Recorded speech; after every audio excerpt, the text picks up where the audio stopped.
A ver, estamos en un punto curioso, porque ahora mismo a nivel de mercados, macro, a nivel de cómo lo estamos viendo, puedes ver el vaso medio lleno o medio vacío. Nosotros vamos a verlo medio lleno por seguir un poco como Elena, de forma más o menos positiva. Es verdad que los datos macro están ayudando más en Estados Unidos que en Europa, todo se ha dicho, y siempre tenemos la rémora de China que no termina, pero es verdad que los últimos datos macro de China parece que están dando ciertos signos de estabilización, pero digo que China tiene unos problemas estructurales a nivel inmobiliario, a nivel de los préstamos y créditos en el sistema bancario que van a tardar tiempo en resolver, ¿no? Pero dicho eso, yo creo que primero hay que tener en cuenta que en ese entorno lo que esperamos este año es que vamos a seguir con muchísima volatilidad. El camino de desinflación no va a ser inmaculado y lo estamos viendo que hay ciertos picos.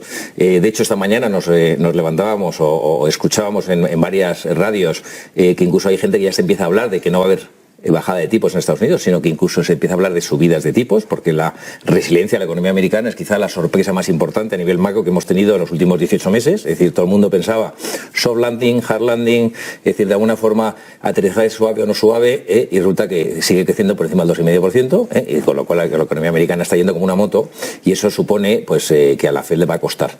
Y luego, por último, comentar que, claro, que todo el mundo está comentando ahora mismo el tema de bajada de tipos.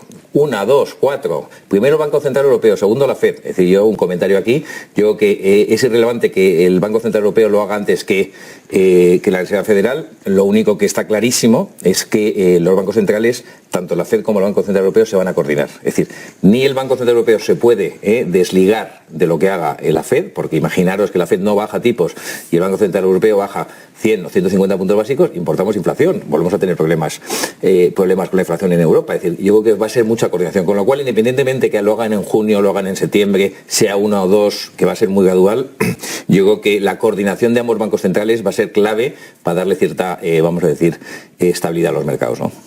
Esto yo diría que es momento quizá para mirar un poquito más a medio plazo. Es verdad que intentar ver lo que va a pasar en el año 24 a nivel de riesgos geopolíticos, por supuesto, están ahí. Cualquier escalada en Oriente Medio, hemos visto la preocupación de los mercados la semana pasada con el ataque de Irán, la respuesta más o menos tibia por parte de Israel, pero también con un doble mensaje, porque ha atacado una base militar iraní, que es justo donde están haciendo todo el tema de enriquecimiento de uranio, es decir, que es un mensaje diciendo puedo llegar hasta allí, es decir, que yo creo que aquí hay una especie de juego político ahí complicado, un equilibrio, mejor dicho, complicado, pero yo diría que más o menos lo que tenemos por delante es, primero, los resultados empresariales, como bien decía Pablo, están siendo bastante buenos. Nosotros tenemos ahora mismo una previsión de crecimientos en Estados Unidos en torno al 8%. El año pasado ya veníamos de recesión de beneficios, que la gente no se da cuenta porque los mercados del 23 han sido exuberantes desde el punto de vista de números, ¿no?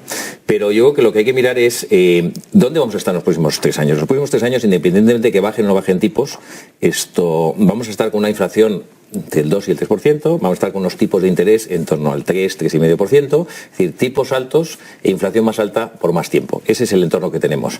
Entonces, ¿cuáles son los riesgos de este año 24? Pues yo creo que el mayor riesgo que nosotros vemos realmente para cambiar el sentimiento del mercado y que todas estas noticias buenas macroeconómicas que hemos comentado, noticias buenas de los resultados empresariales que hemos comentado, también un dato muy importante que ha comentado Pablo, el tema de el año pasado era todo una historia de 7 y ahora es una historia mucho más amplia. Estamos viendo que muchas compañías de muchos sectores están empezando a dar mejores resultados. Todo eso se puede romper desde el punto de vista del sentimiento del mercado si la Fed subiera tipos. No que no los baje, sino que subiera tipos. Eso quizá para nosotros es el mayor riesgo desde el punto de vista del sentimiento del mercado. Y el último comentario es, ahora mismo estamos en una situación de mucha volatilidad por todos los factores que hemos comentado, pero si al final los bancos centrales cumplen con lo que se está preveyendo, que se empiecen a bajar, aunque bajen una vez, pero solamente cambien el ciclo de tipos y bajen, entre los resultados empresariales positivos, la geopolítica, que esperemos que todo se calme, y después de verano empiezan a bajar tipos, eso va a dar cierto soporte al mercado, con lo cual por eso nosotros seguimos y estamos un poco en línea, somos más o menos constructivos, pero es verdad que ojo con lo que puede venir desde el punto de vista de sorpresas, ¿no? Primero vamos a mirar a esa estrategia, vamos a mirar cómo estáis posicionados, pero Gonzalo, vuelves a la idea, ¿no? De alguna manera, de cuál es ese horizonte que se baraja en el recortes de tipos. Es verdad que hay voces, además más oficiales o exoficiales, apuntando que tal vez lo que necesitaría Estados Unidos es subida de tipos. Están los que dicen, no, este año van a estar congelados, cosa que ninguno de esos mensajes le gusta demasiado al mercado, pero bueno, el mercado sigue agarrándose a lo que quiere. Quería preguntaros de alguna manera, más allá, bueno, el calendario que barajáis y hasta qué punto creéis que Estados Unidos debería o no recortar tipos, si debería subirlos, y luego el Banco Central Europeo, si debería adelantarse, y bueno, de alguna manera cuestionabas hasta cuánto tiempo puede llevarse a cabo ese decoupling, esa divergencia por parte de la FED. Venga, Gonzalo. Bueno, a ver, en el tema de Europa. En el tema de Europa es muy probable que las subidas de la baja de tipos, eso pasó en el 2011-2012, la primera vez que el Banco Central Europeo se adelantó a la FED, ¿no? Puede que pase. Yo lo veo que es totalmente irrelevante. Todo el mundo le da mucha importancia, es irrelevante. Es decir, la situación económica la situación macroeconómica de la Unión Europea es muy débil.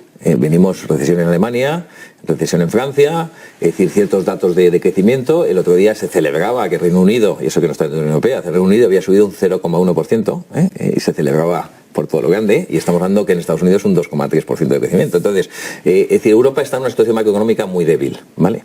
Entonces, es probable que el Banco Central Europeo lo que ya vea, con la inflación mucho más controlada que en Estados Unidos, vea que, bueno, pues puede bajar tipos, pero yo creo que hará una bajada y esperará, wait and see, como dicen los ingleses, a lo que haga la FED, ¿de acuerdo?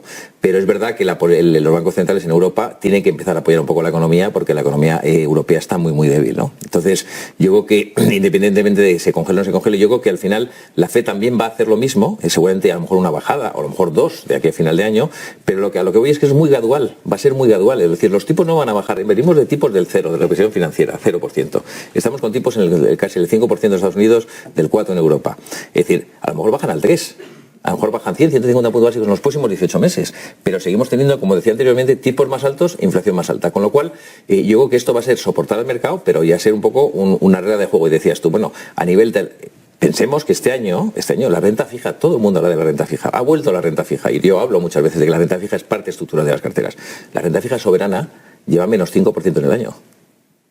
Y la renta variable lleva doble dígito positivo. Es decir, que de alguna forma no está siendo fácil gestionar, pero es verdad que estructuralmente a medio plazo nosotros estamos positivos en renta fija, pero ahora mismo el bono americano el año pasado, la semana pasada con el ataque a Irán, se fue del 4,1 al 4,5, ¿no? Con una adopción de 10 años, ¿no? Es decir, que hay mucha volatilidad en el mercado, y eso yo creo que quizá el mensaje aquí es clarísimamente un entorno en donde los gestores activos que tomen las buenas decisiones y das allocation, pueden realmente aprovechar las oportunidades.